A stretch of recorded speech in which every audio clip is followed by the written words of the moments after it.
태성은 책상 위에 놓인 서연의 병원 진단서 복사본을 민우 앞으로 밀어냈다. 진단서에는 하복부 타박상과 태아의 불안정한 상태에 대한 의사의 소견이 선명하게 적혀 있었다. 사소한 말다툼, 이 서류는 살인 미수를 증명하고 있다. 태성의 목소리는 놀랍도록 낮고 평온했지만 그 평온함 속에는 수백 톤의 강철과 같은 위압감이 실려 있었다. 민우는 진단서를 보고 얼굴이 파랗게 질렸지만 여전히 최후의 변명을 시도했다. 회장님 한 번의 실수입니다. 제발 가족 간의 일로 회사의 직위를 논하지 말아 주십시오. 강민우 캥민우는 태성에게서 정은그룹의 핵심 계열사인 정은 건설의 대표이사 CEO 자리를 물려받은 지 3년 된 사위였다. 그는 뛰어난 경영 능력과 수려한 외모를 갖추었지만 그 이면에는 자신의 지위와 권력에 대한 지나친 오만과 통제 불능의 분노가 숨겨져 있었다. 민우는 자신이 태성의 사위라는 방패막과 서연이라는 끈을 통해 회사의 누구도 자신을 건드릴 수 없다고 믿고 있었다. 그의 자만심은 태성이 자신에게 이 모든 것을 베풀어준 존재라는 사실을 완전히 잊게 만들었고 그 오만함이 결국 파멸의 도화선이 되었다. 고 변호사는 민우의 말을 들으며 한숨을 내쉬었다. 그는 이미 한태성이 이 게임의 최종 승자라는 것을 직감했다. 강 대표님이 자료는 완벽하게 정리되어 있습니다. 단순한 요약본임에도 불구하고 자금의 흐름과 관련 법규 위반 사항이 너무나도 명확합니다. 주주총회에서 이것이 공개되는 순간 강 대표님은 경영권뿐만 아니라 법적 자유까지 잃을 수 있습니다. 고 변호사는 가장 냉정한 현실을 민우에게 직시시켰다. 그는 이제 폐색이 짙은 의뢰인을 버릴 최적의 타이밍을 재고 있었다. 태성은 조용히 자리에서 일어나 서재 중앙에 놓인 육중한 마호가니 책상으로 걸어갔다. 책상 위에는 정은건설의 경영 보고서와 강민우의 인사 파일이 나란히 놓여 있었다. 태성은 보고서를 펼쳤고 그의 눈은 숫자와 그래프를 훑어 내려갔으나 그의 정신은 이미 민우를 해체시키는 작업에 몰두하고 있었다. 민우의 능력은 의심할 여지가 없었지만 최근 들어 보고서에는 불필요한 리스크를 감수하는 프로젝트와 투명성이 부족한 거래들이 늘어나고 있었다. 이는 태성이 민우에게 회사를 맡긴 이후로 늘 우려했던 부분이었다. 결국 민우는 자신의 모든 패가 상대방에게 익혔으며 그가 내놓는 모든 움직임이 태성의 더 큰 함정으로 이어지고 있다는 것을 뒤늦게 깨달았다. 그는 절망적인 마지막 몸부림으로 언론을 이용해 태성 회장의 가족 사생활을 공개적으로 폭로하는 비열한 수단을 택했다. 황 기자를 통해 그는 정은그룹 한태성 회장의 가정폭력, 은폐 시도와 사적 복수극이라는 제목의 자극적인 기사를 온라인에 유포했다. 그는 도덕성이라는 가장 취약한 고리를 건드려 태성의 권위를 흔들려 했다. 단지 폭행이라는 감정적인 이유만으로 이 사회에서 민우를 몰아낸다면 내가 사적인 복수를 위해 회사를 이용했다는 비난을 면치 못할 것이다. 태성은 속으로 차분하게 상황을 분석했다. 그의 복수는 단순히 CEO 자리를 박탈하는 것에 그쳐서는 안 되었고 그것은 민우가 쌓아 올린 모든 것을 법적이고 도덕적인 명분하에 완벽하게 파괴해야 하는 전략적인 전쟁이었다. 그는 민우의 오만이 만들어낸 약점들을 이용해 그를 법의 심판대와 도덕의 수렁에 빠뜨릴 계획을 세우기 시작했다. 태성의 복수에는 분노는 있었으나 경솔함은 없었다. 태성은 이 소식을 접했을 때 평소와 같이 집무실에서 침착하게 커피를 마시고 있었다. 그는 민우의 마지막 발악이 가족의 명예를 훼손하는 가장 저급한 방식일 것이라고 예상했었다. 하지만 서연이 공개적으로 언급되고 부정적인 여론이 형성될 가능성에 태성의 얼굴에는 잠시 동안 깊은 고뇌의 그림자가 스쳤다. 그러나 곧 그는 냉정함을 되찾았고 이 또한 민우를 완전히 제압할 수 있는 결정적인 기회로 삼기로 했다. 태성은 침묵 대신 정면 돌파를 선택했다. 태성은 책상 위에 놓인 전화기를 들었다. 이 시각에 전화를 받는 이는 정은 그룹의 그림자 실세이자 태성의 가장 충실한 신복인 박 실장이사 박대호 뿐이었다. 태성은 박 실장에게 단 두 마디를 명령했다. 강민우의 모든 것을 파헤쳐라. 최근 3년간의 모든 재무 기록과 업무 일지, 그리고 개인적인 접촉자 명단을 내일 아침까지 준비하라. 박 실장은 질문 없이 간결하게 네 회장님이라고 답했고 그 목소리에는 이 일이 얼마나 중대하고 은밀한 작전인지에 대한 이해가 담겨 있었다. 태성은 박 실장에게 긴급 기자회견을 준비하라고 지시했다. 기자회견의 목적은 민우의 경영 비리에 대한 결정적인 증거를 공개하는 동시에 딸 서연이 겪은 고통을 간결하고 명확하게 밝히는 것이었다. 박 실장, 우리가 숨길 것은 없다. 민우의 비열한 술책이 오히려 우리에게 도덕적인 우위를 제공할 것이다. 태성은 말했다. 그는 투명성과 진실이라는 가장 강력한 무기를 들고 민우의 어둠의 전략에 맞서 싸울 준비를 마쳤다. 다음 날 아침 태성은 평소와 다름없이 정은 그룹 본사로 출근했지만 그의 내면은 이미 냉혹한 전쟁터였다. 정은 그룹의 사옥은 강남의 중심에 우뚝 가솟아 있는 철골과 유리로 지어진 현대 건축의 상징이었다. 민우의 사무실은 태성의 집무실 바로 아래층에 위치해 있었고 그는 여전히 자신이 정은의 젊은 왕이라고 착각하고 있을 터였다. 태성은 엘리베이터를 타기 전 층수 버튼 대신 자신만의 은밀한 회의실이 있는 지하 3층 버튼을 눌렀다. 그곳은 그룹의 가장 중요한 결정들이 내려지는 비밀 벙커와도 같은 공간이었다. 기자회견이 열리자 수백 명의 기자들이 정은 그룹 본사 강당에 몰려들었다. 한태성은 연단에 섰고 그의 옆에는 박 실장과 그룹의 법률 고문이 굳은 표정으로 자리했다. 태성은 먼저 심호흡을 하고 단호한 목소리로 입을 열었다. 최근 정은 그룹의 강민우 전 대표이사와 관련된 불미스러운 기사에 대해 저는 그룹의 회장으로서 그리고 한 아이의 아버지로서 깊은 유감을 표합니다. 그의 목소리에는 가정의 고통과 회사를 향한 책임감이 동시에 묻어 있었다. 지하 회의실에는 박 실장이 이미 도착하여 수백 장의 문서와 태블릿 PC를 정리하고 있었다. 박 실장의 얼굴에는 밤샘 작업의 피곤함 대신 긴장감과 결의가 감돌고 있었다. 회장님, 강민우 대표의 최근 동향입니다. 박 실장은 태블릿 화면을 태성 쪽으로 돌렸다.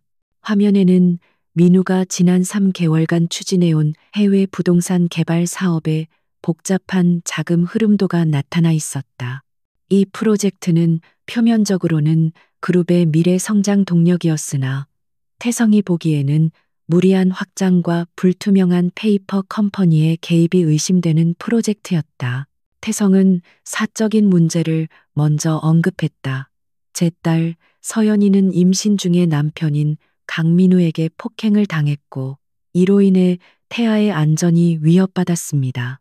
이는 개인의 도덕성 문제를 넘어 인간의 기본적인 윤리를 저버린 행위입니다. 태성은 진단서와 서연의 증언이 담긴 자료를 간결하게 제시했다. 그의 솔직하고 용기 있는 고백은 기자들 사이에서 잔잔한 충격을 일으켰고 민우의 비열한 언론 플레이에 대한 분노를 유발했다. 이 프로젝트 애트러스건은 내가 승인했을 때와는 규모가 너무 달라졌더군. 태성은 화면을 응시하며 말했다. 민우는 이 프로젝트를 통해 단독적인 성과를 내고 자신의 입지를 태성 회장의 사위가 아닌 능력 있는 CEO로 굳히고 싶어 했습니다. 하지만 자금이 너무 빠르게 움직였고 특히 K만 제도에 설립된 제2글로벌이라는 회사를 통해 수백억 원이 흘러나간 흔적이 포착되었습니다. 박 실장은 조심스럽게 설명했다. 민우는 태성의 그림자 아래에서 벗어나려다 오히려 자신의 목줄을 죄고 있었다. 그리고 태성은 주된 목적인 경영비리에 대한 폭로로 넘어갔다. 저희 그룹은 강민우 전 대표의 비도덕적인 행동과 별개로 그의 재정적 부실에 대한 심각한 증거를 확보했습니다. 태성은 박 실장에게 신호를 보냈고 박 실장은 선라이시티 프로젝트 관련 비자금 조성 자료와 K만 제도를 통한 자금 유출 경로를 담은 정밀 감사 보고서를 언론에 배포했다. 이 자료는 민우가 수백억 원의 회사 자산을 개인적인 투자와 비자금으로 유용했다는 구체적인 사실을 명시하고 있었다. 태성은 고개를 끄덕였다. K만 제도는 자금 세탁과 비자금 조성의 온상이지. 그가 내 딸에게 손을 대지 않았더라도 이 일로 인해 그는 결국 추락했을 것이다. 다만 그 시기가 좀 빨라진 것뿐이다. 태성의 목소리에는 흔들림이 없었지만 그의 눈빛은 날카로운 면도날처럼 빛나고 있었다. 그는 민우를 단순한 폭력범이 아닌 회사의 자산을 유용하고 권력을 남용한 배임범으로 포장할 확실한 명분을 찾은 것이다. 이 명분은 그 누구도 태성의 조치에 사적인 감정이 개입되었다고 비난할 수 없게 만들 방패가 될 터였다. 이 보고서는 강민우 전 대표의 행위가 단순한 경영 실패가 아닌 조직적인 횡령 및 배임 행위였음을 명백히 보여줍니다. 그는 자신의 탐욕을 위해 회사의 명예와 주주들의 이익을 심각하게 훼손했습니다. 태성은 확실한 증거를 바탕으로 민우의 도덕적 법적인 기반을 완전히 붕괴시켰다. 언론은 이제 민우의 가정 폭력과 재정 비리라는 두 개의 치명적인 죄목을 동시에 다루게 되었고 그의 사회적 매장은 기정사실화되었다. 태성은 박 실장에게 다음 단계를 지시했다. 우선 이사회를 소집할 명분을 만들자. X 프로젝트 애틀라스의 긴급 감사를 발동하고 민우에게 관련된 모든 자료를 즉각 제출하도록 요구해. 그리고 오늘 오후에 내가 직접 그를 만날 것이다. 태성의 전략은 속도와 정확성이었다. 민우가 자신의 부패 행위가 노출되었다는 사실을 깨닫고 대응할 시간을 주지 않으려는 의도였다. 태성은 민우가 서연에게 가한 물리적 폭력에 대해 가장 격렬하고 고통스러운 방식으로 보복할 준비를 마쳤다. 기자회견이 끝난 후 민우는 자신이 파놓은 함정에 스스로 빠졌다는 것을 뼈저리게 깨달았다. 그의 마지막 발악은 태성에게 공개적인 명분을 제공했고 태성은 그 명분을 이용해 가장 파괴적인 증거를 세상에 공개했다. 그는 고립되었고 그에게 도움을 주려던 대양그룹의 이 회장마저도 민우의 심각한 범죄 행위와 도덕적 타락에 등을 돌렸다. 이 회장은 민우를 통해 정은 그룹을 흔들려 했으나 오히려 자신의 평판에 오점을 남기지 않기 위해 민우와의 모든 관계를 공식적으로 단절했다. 그날 오후 3시 태성은 민우에게 자신의 집무실로 올라오라는 단 한 줄의 메시지를 보냈다. 민우는 아무런 의심 없이 올라왔다. 그는 아마도 장인어른이 가족 문제를 놓고 조용히 타이르거나 중재하려는 것이라고 생각했을 것이다. 민우는 태성의 집무실에 들어섰고 여전히 자신감 넘치는 미소를 짓고 있었다. 회장님 급히 부르셨습니다. 프로젝트 테레스 건으로 드릴 말씀이라도 있으신지요? 그의 목소리에는 약간의 불안감이 섞여 있었지만 오만함이 그 불안감을 덮어버렸다. 민우는 이제 최후의 순간에 직면했다. 그는 아무도 없는 자신의 집에서 홀로 자신이 쌓아 올린 모든 것이 모래성처럼 무너지는 것을 지켜보아야 했다. 그의 오만과 통제불능의 분노는 그를 절대 권력에서 최악의 범죄자로 전락시켰다. 한태성은 분노를 냉정한 전략으로 승화시켰고 민우는 전략 대신 경솔한 감정으로 맞섰다. 이 싸움의 승패는 이미 결정되었다. 태성은 민우가 앉기도 전에 차가운 목소리로 질문을 던졌다. 어젯밤 서연이에게 무슨 짓을 했나? 민우는 예상치 못한 질문에 순간 얼굴이 굳어졌지만 곧바로 변명을 늘어놓았다. 아, 서연이요. 그게 좀 사소한 말다툼이 있었습니다. 임신 중이라 감정 기복이 심해서요. 제가 순간적으로 화를 참지 못했습니다만 큰일은 아닙니다. 제가 사과했습니다. 그는 사소한 부부싸움으로 축소하려 했고 그의 눈빛에는 태성이 이 문제에 대해 깊이 관여하지 않기를 바라는 노골적인 기대감이 담겨 있었다. 강민우가 언론을 통해 태성의 사생활을 폭로하려 했던 마지막 도박이 실패로 돌아가자 그의 모든 정치적, 재정적 방어선은 산산조각이 났다. 정은 그룹의 법률팀은 태성의 지시 아래 냉혹하고 신속하게 움직였고 감사팀이 확보한 선라이시리 비자금 장부를 근거로 민우를 횡령 및 배임 혐의로 공식 고발했다. 민우는 이제 회사의 적을 넘어 법의 심판을 받아야 하는 피의자 신세가 되었다.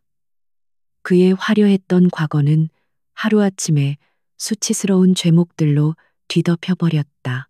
자네는 회사의 대표이사다. 민우 태성은 민우의 말을 단호하게 끊었다. 회사 대표의 도덕성과 자기 통제력은 수천 명의 직원과 수십조 원의 자산을 책임지는 이에게 있어 가장 기본적인 자질이다. 임신한 아내에게 폭력을 휘두르는 자가 어떻게 회사의 윤리 강령을 지킬 수 있겠는가? 자네는 가족에게 가장 기본적인 신뢰를 저버렸다.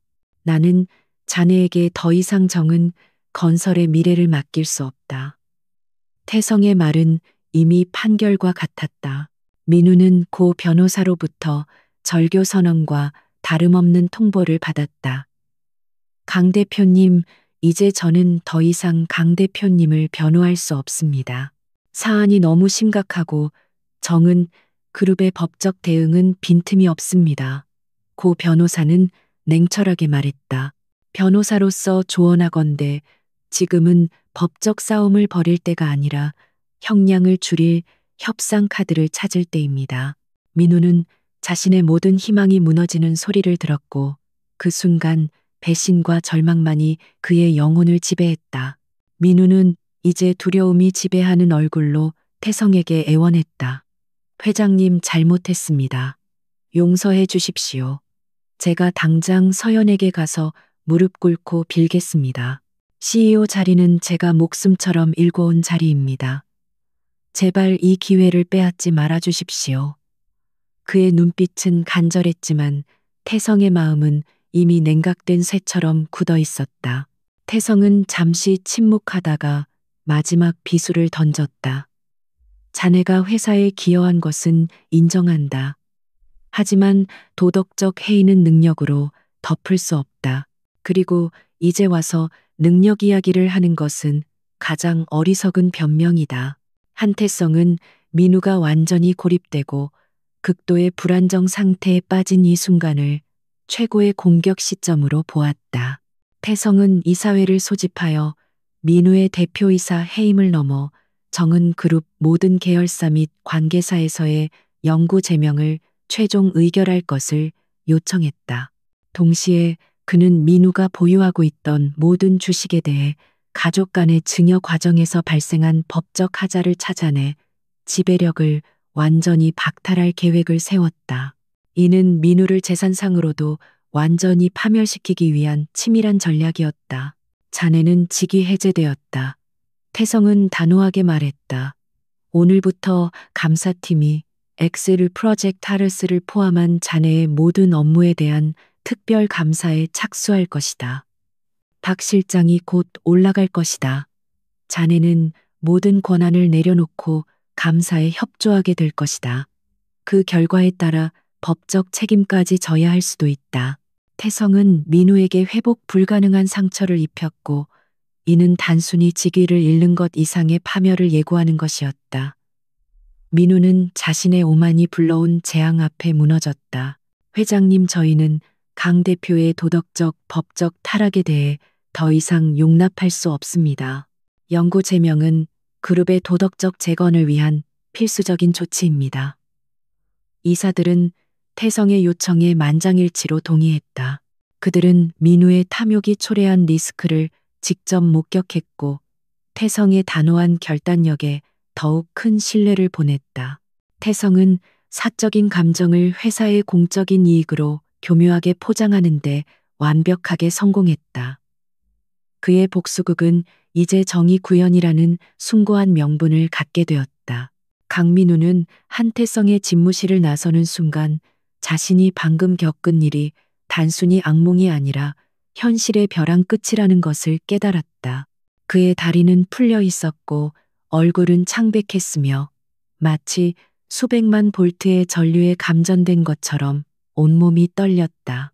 그는 불과 몇 시간 전까지만 해도 서울 경제를 주무르는 젊고 유능한 XT CEO였지만 이제는 하루아침에 모든 것을 잃은 죄인의 처지가 되었다. 한태성의 침착하면서도 냉혹한 표정은 그에게 구원의 여지가 조금도 없음을 명확히 보여주었다. 그의 오만함이 마침내 그를 옥죄는 족쇄가 된 것이다. 민우는 자신의 영구 제명 소식과 함께 경찰의 소환 통보를 받았다. 그는 도망치려 했으나 태성이 이미 그의 모든 재산과 해외 계좌를 가압류하고 출국 금지 조치를 취해 놓았다는 것을 알게 되었다. 민우는 한태성의 완벽한 포위망 속에 갇혀 숨 쉴 틈조차 찾을 수 없었다. 그의 오만은 이제 숨막히는 감옥이 되어 그를 가두었다. 그는 절대적인 무력감 속에서 태성에게 맞섰던 자신의 어리석음을 뼈저리게 후회했다. 민우가 자신의 층으로 내려오자마자 박 실장과 그룹의 최정예 감사팀이 이미 민우의 사무실을 봉쇄하고 있었다. 그들은 마치 잘 훈련된 특수부대원처럼 신속하고 조용하게 움직였고 민우는 그들의 눈빛에서 어떠한 연민도 읽을 수 없었다. 강 대표님, 죄송하지만 회장님의 지시로 지금부터 모든 접근 권한은 정지됩니다. 모든 자료는 압수되며 즉시 자택으로 복귀해 주십시오. 박 실장의 목소리는 일말의 감정도 없이 사무적이고 단호했다.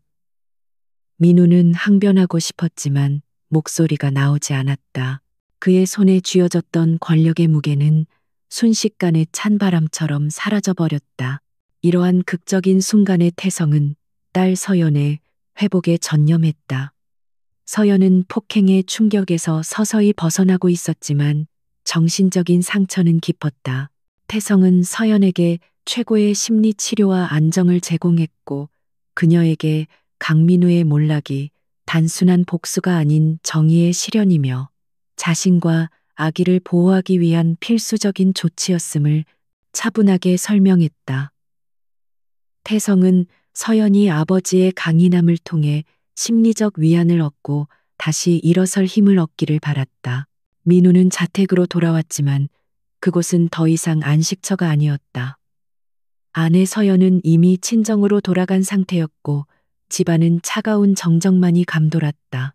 그는 소파에 주저앉아 지난 3년간 자신이 이룬 모든 것을 되돌아보았지만 그 성취의 밑바탕에는 장인어른의 굳건한 신뢰가 깔려 있었음을 이제야 깨달았다.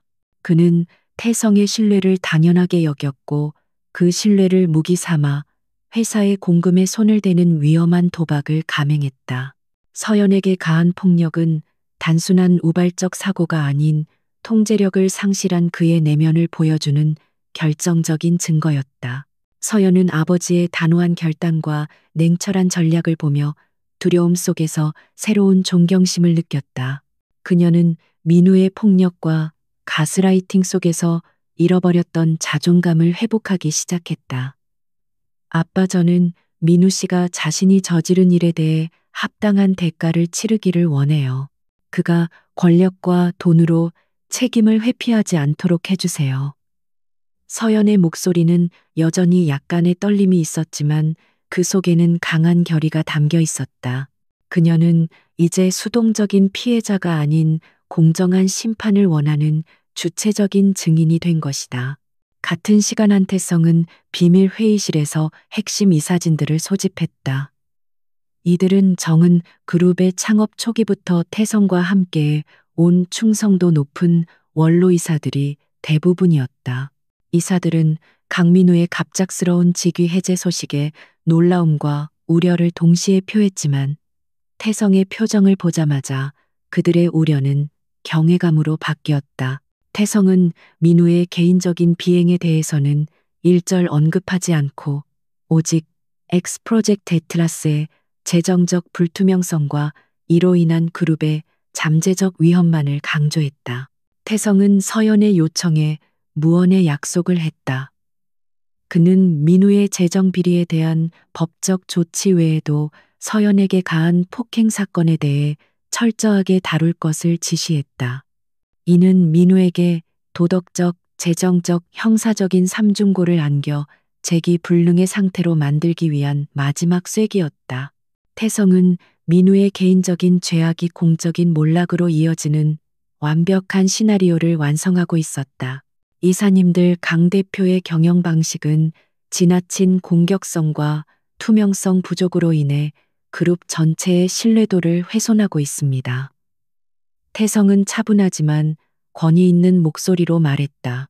특히 수백억 원이 K만 제도의 페이퍼 컴퍼니를 통해 유출된 흔적은 단순한 경영 실수가 아닌 심각한 배임 행위를 의심하게 만듭니다. 우리는 이 사실을 공식적으로 확인해야 할 의무가 있습니다. 태성은 이미 박 실장으로부터 받은 감사팀의 중간 보고서를 이사들 앞에 제시했다. 보고서에는 민우의 은밀한 자금 유용에 대한 정황 증거가 상세하게 담겨 있었다. 며칠 후 민우는 경찰 조사에 출석했다. 그는 수많은 카메라 플래시 앞에서 초췌한 모습으로 나타났고 그의 오만했던 모습은 두려움과 굴욕감으로 대체되었다. 그는 횡령 및 배임 혐의 외에도 임신한 아내에 대한 폭행 혐의로 조사를 받았고 이는 사회적인 지탄을 받는 결정적인 계기가 되었다.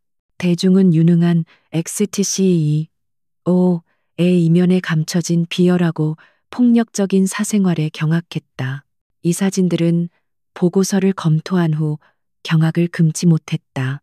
그들은 민우를 유능하고 패기 넘치는 후계자로 여겼으나 이 보고서는 그가 권력을 이용해 회사의 자산을 사적으로 유용하려 했다는 충격적인 사실을 드러냈다. 태성은 이사회의 도덕적 판단을 이용해 민우를 완전히 고립시키려는 전략을 완벽하게 실행하고 있었다. 그들은 태성이 사위를 감싸지 않고 회사의 이익을 최우선으로 두는 단호한 모습에 오히려 더욱 큰 신뢰를 보냈다. 조사 과정에서 민우는 자신의 범죄 행위를 부인하고 한태성의 정치적 보복이라고 주장했지만 태성이 이미 확보해 놓은 김지훈의 증언과 명확한 자금 흐름 기록 앞에서는 그의 주장은 힘을 잃었다. 민우는 자신의 모든 거짓말이 벽에 부딪히는 차가운 현실을 마주했다. 그의 오만은 그를 진실에서 멀어지게 만들었고 이제 진실이 그를 파멸로 몰아넣고 있었다. 회장님, 저희는 회장님의 단호한 결정을 전적으로 지지합니다. 정은 그룹의 투명성과 명예가 이 사건으로 인해 훼손되는 것을 막아야 합니다. 원로 이사 중 한 명인 최 전무가 발언했다. 강 대표를 일시적으로 해임하고 특별 감사를 진행하여 모든 의혹을 명명백백하게 밝혀야 합니다. 이 조치는 회사와 주주들을 위한 최선의 선택입니다. 이사회의 만장일치로 민우의 직무 정지는 공식화되었고 그 자리에 임시 엑스트 CEO로 박 실장이 임명되었다. 민우는 이제 회사의 적으로 규정된 것이나 다름없었다. 태성은 이 모든 과정을 냉정하게 지켜보았다. 그의 복수는 완벽하게 설계되었고 오차 없이 실행되었다. 민우는 단순히 직위를 잃은 것이 아니라 자신의 명예, 재산, 자유, 그리고 가장 중요했던 태성의 신뢰까지 모두 잃었다. 태성은 민우의 폭력과 오만에 대해 가장 혹독한 대가를 치르게 했고, 이는 정은 그룹 내부에 강력한 경고를 남겼다. 그 누구도 도덕적인 선을 넘고 회사의 공금에 손을 대서는 안 된다는 분명한 메시지였다. 민우는 다음 날 아침 신문을 보고 자신의 몰락이 이미 기정사실화되었음을 확인했다. 주요 경제지들은 정은건설, CEO 강민우, 대표이사 긴급 직무 정지, 해외 프로젝트 관련 배임, 의혹 조사 착수라는 제목의 기사를 대서특필했다. 태성은 민우에게 사적인 문제를 공개하지 않는 대신 재정적인 비리라는 공적인 명분을 내세워 그를 사회적으로 매장시키기 시작했다. 민우는 이제 더 이상 장인어른의 사위라는 방패 뒤에 숨을 수 없게 되었다. 그는 공공의 적이 되어 있었다. 강민우는 경찰 조사를 받고 유치장에 갇히는 굴욕적인 상황에 놓이게 되었다. 그의 화려한 삶은 차가운 쇠창살 뒤에서 비참하게 막을 내리고 있었다. 그는 정은 건설의 젊은 왕에서 비리와 폭력의 혐의를 받는 몰락한 범죄자로 전락했다. 민우는 자신에게 닥친 현실을 여전히 믿을 수 없었다. 그는 이 모든 것이 장인어른의 일방적인 보복이며 자신이 억울한 희생양이라고 스스로를 합리화하려고 끊임없이 애썼다. 그러나 그의 내면 깊은 곳에서는 자신의 오만과 통제 불능의 행동이 이 모든 재앙을 불러왔음을 어렴풋이 인정하기 시작했다. 분노와 절망에 사로잡힌 민우는 자신의 법적 고문인고 변호사를 급히 불렀다.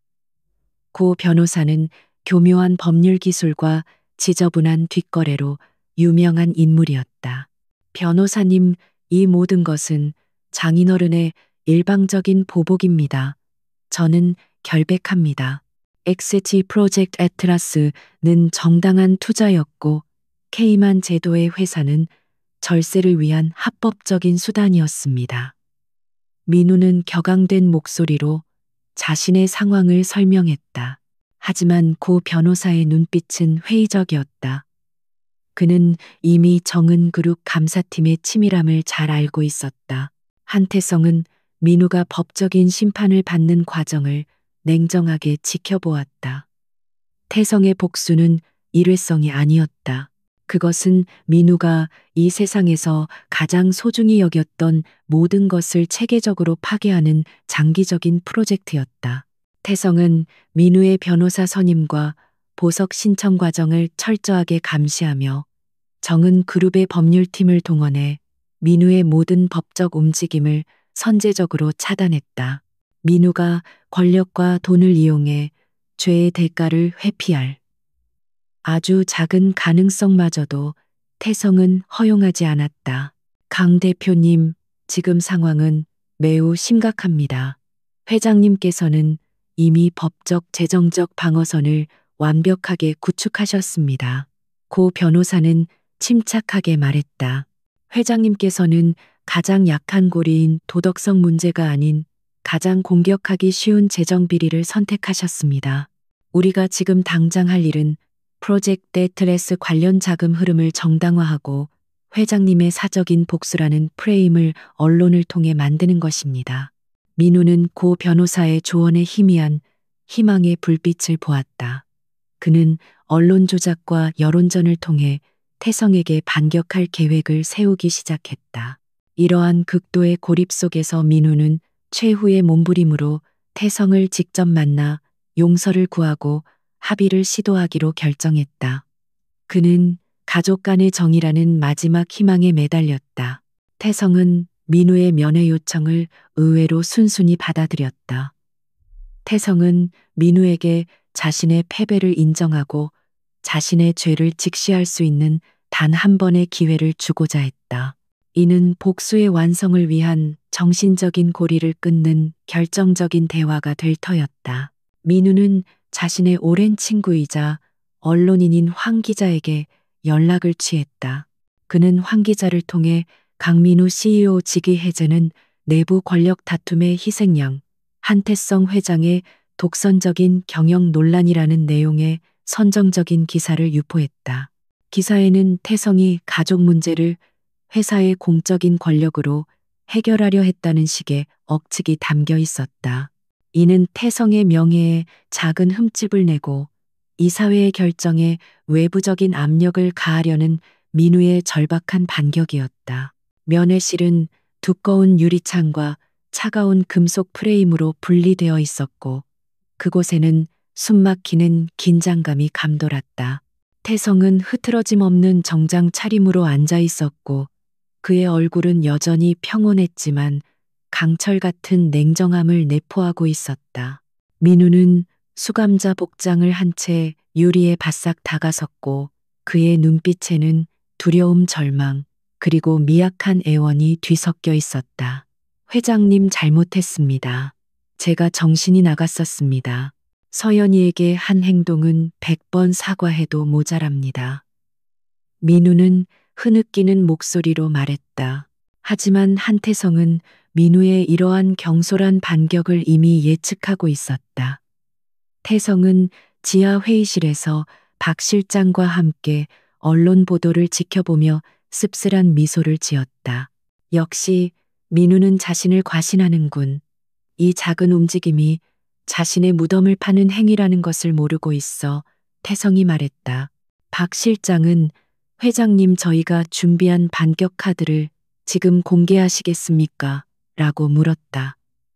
태성은 고개를 저었다. 아직은 아니다. 그가 가장 고통스러울 때 가장 결정적인 증거를 던져야 한다. 그래야 그가 완전히 무너진다. 태성은 긴 침묵 끝에 입을 열었다. 자네가 내 딸의 배를 발로 찼을 때 자네는 가족이 아닌 짐승이었다. 그리고 그 순간 자네는 내가 자네에게 준 모든 것을 스스로 걷어차 버린 것이나 다름없었다. 태성의 목소리는 낮고 울림이 있었지만 어떠한 동정심도 느껴지지 않았다. 자네는 나의 신뢰를 오만함으로 갚았고 내 딸의 사랑을 폭력으로 갚았다. 자네의 죄는 회사의 돈을 훔친 것보다 가족의 신뢰를 짓밟은 것에 있다. 태성의 진정한 반격 카드는 엑스 프로젝트 타타스의 심층 감사 보고서와 민우가 서연에게 가한 폭행에 대한 확실한 증거였다. 특히 민우가 비자금을 조성하는 과정에서 회사뿐만 아니라 개인적인 투자자들에게도 막대한 손해를 입혔다는 사실이 드러날 경우 민우는 형사처벌을 피할 수 없게 될 터였다. 태성의 목표는 단순히 직위를 빼앗는 것을 넘어 민우를 재기불능의 상태로 만드는 것이었다. 그는 민우의 오만함에 가장 혹독한 대가를 치르게 할 작정이었다. 민우는 절규했다. 회장님, 제발 저를 용서해 주십시오. 제가 가진 모든 것을 포기하겠습니다. CEO 자리 주식, 모든 재산 다 포기할 수 있습니다. 하지만 제발 법적인 처벌만은 선처해 주십시오. 이 모든 것이 서연이와 아이를 생각해서라도 조용히 끝났으면 좋겠습니다. 그는 가족을 마지막 방패로 이용하려 했고 이는 태성의 분노를 다시 한번 폭발시키는 도화선이 되었다. 민우는 자신이 일으킨 언론의 파장이 태성에게 압력을 가할 것이라고 기대했지만 결과는 예상과 달랐다. 태성은 언론의 공격에 대해 공식적인 침묵으로 일관했고 이는 오히려 정은 그룹 감사팀의 조사가 매우 심각한 문제를 발견했다는 묵시적인 인정처럼 비춰졌다. 대중과 투자자들은 태성의 냉정한 침묵을 결백의 증거로 받아들였고 민우의 주장은 궁지에 몰린 자의 헛소리로 치부되기 시작했다. 태성의 전략적 침묵은 민우의 경솔한 반격을 무력화시키는 강력한 무기였다. 태성은 눈빛이 순식간에 얼음장처럼 차가워지며 단호하게 말했다. 자네는 이미 서연이와 아이를 자네 손으로 벼랑 끝에 내몰았다. 이제 와서 가족의 평안을 운운하는 것은 가장 역겨운 변명이다. 내가 자네를 회사에서 내쫓은 이유는 단순히 폭행 때문이 아니다.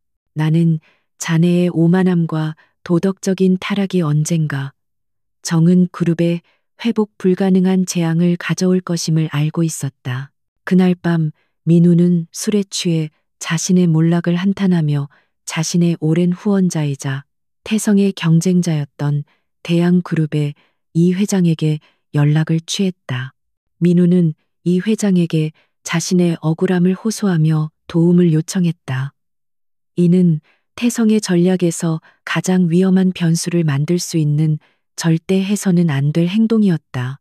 태성은 민우가 외부의 힘을 빌려 정은 그룹의 혼란을 야기하려 할 것이라는 것을 예측했지만 그 시기가 이렇게 빠를 줄은 몰랐다. 민우의 자멸적인 행동은 태성에게 더 큰 명분과 결정적인 증거를 제공하게 될 터였다. 내가 자네를 사위로 받아들이고 중요한 직위를 준 것은 자네의 능력을 믿었기 때문이다. 하지만 자네는 그 권력을 자신의 탐욕과 폭력을 정당화하는 수단으로 사용했다. 자네는 나를 실망시켰고 서연이를 고통스럽게 만들었다. 자네는 능력이 있었으나 인성이 없었다. 그것이 자네의 가장 치명적인 약점이었다. 태성은 민우의 내면 깊은 곳을 날카롭게 찔렀고 민우는 말문이 막혔다. 강민우가 대양그룹의 이 회장에게 도움을 요청한 것은 익사 직전에 사람이 지푸라기라도 잡는 심정이었으나 한태성의 입장에서는 이는 민우가 스스로 무덤을 파는 행위와 다름없었다. 이 회장은 정은그룹의 숙적으로 수십 년간 태성과 경쟁 구도를 유지해 왔으며 민우의 몰락을 정은그룹을 내부로부터 흔들 절호의 기회로 여길 것이 분명했다. 태성은 민우가 이 회장과 접촉할 것이라는 정치적 시나리오를 이미 예상하고 있었고 이를 민우를 회사 기밀 유출이라는 더 큰 죄목으로 옥죄는 덫으로 활용할 준비를 마쳤다. 태성은 자리에서 일어났다. 유리창 너머로 민우를 마지막으로 응시하며 마지막 메시지를 던졌다. 이 싸움은 복수이기도 하지만 정의의 실현이기도 하다. 자네가 불법적으로 취한 회사의 자산은 주주들에게 돌아갈 것이고 서연이에게 가한 폭력의 대가는 법의 이름으로 치러질 것이다. 합의는 없다. 자네는 자신이 저지른 일에 대해 가장 고통스러운 대가를 치르게 될 것이다. 그것이 내가 자네에게 베풀 수 있는 마지막 가르침이다. 다음 날 아침 태성은 박 실장으로부터 민우와 이 회장 간의 은밀한 만남에 대한 보고를 받았다. 회장님 강 대표가 어젯밤 이 회장을 만났습니다. 그 자리에서 엑식 프로젝트 다타스에 대한 민감한 정보를 일부 넘겼을 가능성이 높습니다. 박 실장의 목소리에는 긴장감이 감돌았다. 태성은 눈을 감고 생각했다. 민우는 이제 단순히 배임을 저지른 것이 아니라 회사의 기밀을 경쟁사에게 넘기는 적대 행위를 저지른 것이다. 이는 이 사회의 모든 동정심을 완전히 사라지게 만들 결정적인 증거가 될 터였다. 민우는 태성의 단호한 선언 앞에서 모든 희망을 잃고 절망에 무릎 꿇었다. 그는 자신이 결코 이길 수 없는 상대에게 맞섰다는 것을 마침내 깨달았다. 한태성은 분노를 냉철한 전략과 압도적인 권력으로 변환시켰고 민우의 경솔한 오만은 그 강철 같은 의지 앞에서 무참히 부서졌다. 이 면회는 민우에게 회복의 기회가 아닌 자신의 파멸을 공식적으로 확인하는 비참한 종말이었다. 좋다. 이 회장에게 민우가 넘긴 정보가 가짜 정보라는 것을 흘려라. 민우가 절박함에 엉터리 자료를 던졌다고 믿게 만들어 태성은 냉정한 역정보 작전을 지시했다. 그리고 김지훈 전무에게 연락해. 김지훈은 정은건설의 재무 전문가로 민우의 밑에서 일했지만 그의 오만함에 염증을 느끼고 태성에게 충성을 다짐한 인물이었다. 그는 태성의 복수극의 가장 중요한 내부 조력자였다. 김지우는 민우의 진정한 비자금 통로에 대한 핵심적인 정보를 쥐고 있었다. 강민우와의 결정적인 면회를 마친 후 한태성은 복잡한 감정의 소용돌이에서 벗어날 수 없었다. 그의 복수는 완벽하게 성공했고 민우는 재정적, 법적, 도덕적으로 완전히 파멸했지만 태성의 마음속에는 승자의 환희 대신 씁쓸함과 깊은 책임감만이 남았다. 그는 서재로 돌아와 창밖의 야경을 응시했다. 그는 정은 그룹이라는 거대한 왕국을 지켜냈지만 그 과정에서 딸의 고통을 막지 못했다는 아버지로서의 자책감이 그를 짓눌렀다. 그의 냉철한 이성은 완벽한 승리를 거두었으나 그의 뜨거운 심장은 아픔을 느끼고 있었다. 분노가 치밀었지만 이제 그는 분노를 표현할 시간적 여유도 정신적 여력도 없었다. 그는 자신의 법적 생존이라는 가장 근본적인 문제에 직면해야 했다. 민우는 고 변호사에게 전화를 걸어 극도로 흥분된 목소리로 상황을 설명했다.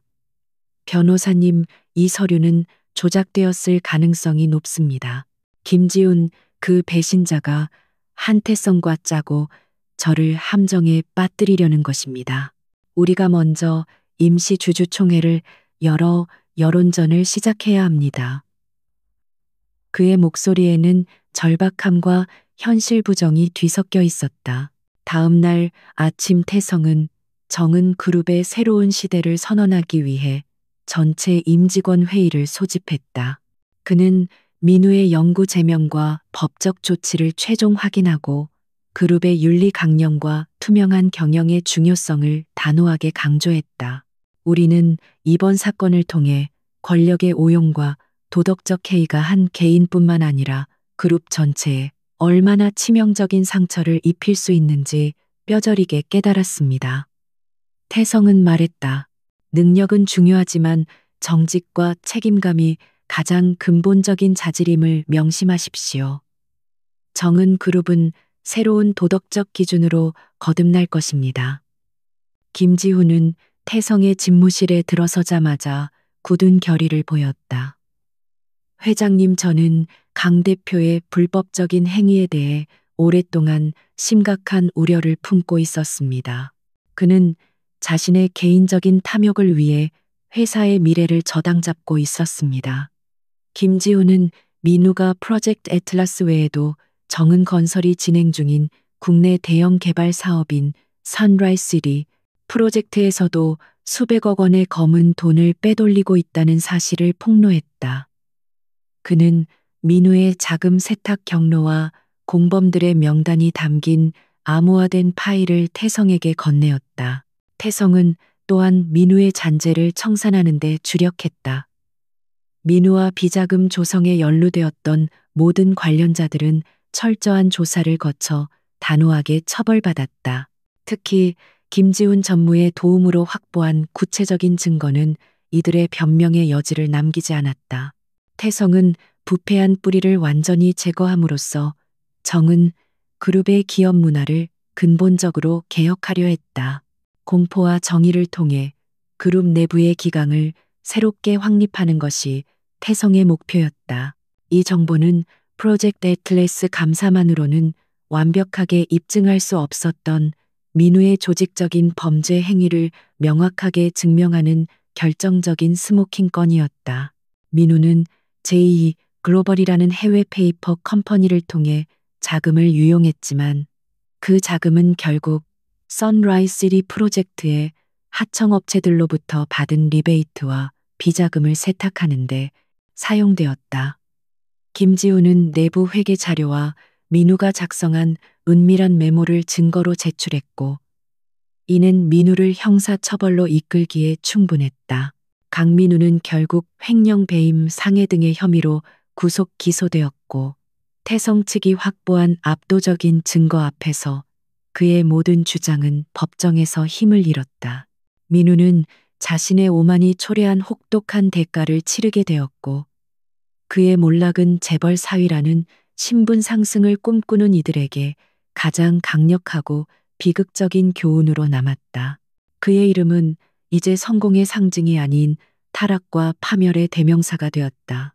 훌륭하다. 김전무태성은 김지훈의 용기 있는 행동에 칭찬을 아끼지 않았다. 자네의 결정은 정은 건설의 미래를 구하는 일이다. 회사는 자네의 공헌을 잊지 않을 것이다. 태성은 김지훈에게 감사팀과 협력하여 모든 증거를 법적으로 완벽하게 정리할 것을 지시했다. 민우의 오만함은 결국 자신의 가장 충실한 부하였던 김지훈의 배신을 초래했고, 이는 태성의 복수 시나리오에 치명적인 일격을 가하는 것이었다. 시간이 흘러 따뜻한 봄날 서연은 건강한 아들을 출산했다. 태성은 새 생명의 탄생 앞에서 말로 다 할 수 없는 기쁨을 느꼈다. 병실에서 아기를 안고 있는 서연의 모습은 고통을 이겨내고 다시 일어선 강인한 여성의 모습이었다. 서연은 이제 더 이상 나약한 피해자가 아니었고, 그녀의 눈빛에는 자신감과 미래에 대한 희망이 가득했다. 태성은 자신의 복수가 딸에게 평화를 되찾아 주었다는 사실에 깊은 안도감을 느꼈다. 한편 강민우는 자신이 황 기자를 통해 흘린 언론 플레이가 태성에게 압박을 가하고 있다고 착각하고 있었다. 그는 자신의 법적 고문인 고 변호사와 함께 이사회의 결정적인 약점을 찾으려 했으나 태성이 이미 이사회를 완벽하게 장악하고 있다는 사실은 간과하고 있었다. 민우는 자신이 여전히 게임의 규칙을 알고 있다고 믿었지만 태성은 이미 게임판 전체를 바꾸어 놓은 상태였다. 민우의 자만심은 그의 시야를 가렸고 그는 태성의 진정한 의도를 읽지 못했다. 태성은 서연의 병실에서 조용히 말했다. 서연아, 아빠가 너에게 너무 늦게 이 모든 것을 깨달았고 민우 같은 사람을 너에게 소개해 준 것에 대해 용서를 구한다. 서연은 아기를 품에 안은 채 따뜻한 미소를 지었다. 아빠 괜찮아요. 아빠가 단호하게 대처해 주시지 않았다면 저는 평생 그 사람의 그림자 밑에서 살았을 거예요. 아빠는 저와 아기에게 새로운 삶을 선물해 주셨어요.